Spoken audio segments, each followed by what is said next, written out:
ശ്രീനാരായണ ഗുരുദേവനെക്കുറിച്ചുള്ള പുതിയ സംഗീത ആൽബം പ്രകാശനം ചെയ്തു. ഐശ്വര്യ ജീവൻ രചിച്ച ഗുരു സമക്ഷം സംഗീത ആൽബം മന്ത്രി GR അനിലും സ്വാമി ശുഭാംഗാനന്ദയും ചേർന്ന് പ്രകാശനം ചെയ്തു. 93ാമത് ശിവഗിരി തീർത്ഥാടനത്തിന്റെ ഭാഗമായാണ് ശ്രീനാരായണ ഗുരുദേവനുള്ള സംഗീത അർച്ചനയായി ഐശ്വര്യ ജീവൻ രചിച്ച ഗുരുസമക്ഷം സംഗീത ആൽബം തിരുവനന്തപുരം പാച്ചല്ലൂർ ശ്രീനാരായണ ചാരിറ്റബിൾ സമാജത്തിന്റെ ആഭിമുഖ്യത്തിൽ ഭക്ഷ്യ സിവിൽ സപ്ലൈസ് വകുപ്പ് മന്ത്രി GR അനിലും സ്വാമി ശുഭാംഗാനന്ദയും ചേർന്ന് പ്രകാശനം ചെയ്തത്.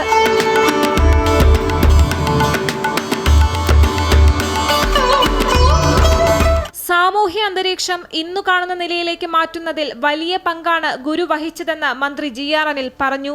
നമ്മുടെ സാമൂഹ്യ അന്തരീക്ഷം ഇന്ന് കാണുന്ന നിലയിലേക്ക് മാറുന്നതിൽ വലിയ നിർണായകമായ പങ്കാണ് ഗുരുദേവൻ വഹിച്ചിട്ടുള്ളത്. അദ്ദേഹത്തിൻ്റെ വാക്കുകളെല്ലാം തന്നെ കൂടുതൽ പ്രാധാന്യമേറുന്ന കാലഘട്ടമാണ് ഈ കാലഘട്ടം. മാനവിക ദർശനമാണ് ശ്രീനാരായണ ഗുരുവിൻ്റെതെന്ന് സ്വാമി ശുഭാംഗാനന്ദ അഭിപ്രായപ്പെട്ടു. ശ്രീനാരായണ ഗുരുവിൻ്റെ മഹത്വപൂർണമായ മാനവിക ദർശനമാണ്, സന്ദേശമാണ് ഇന്ന് ലോകം ആഗ്രഹിക്കുന്നത്.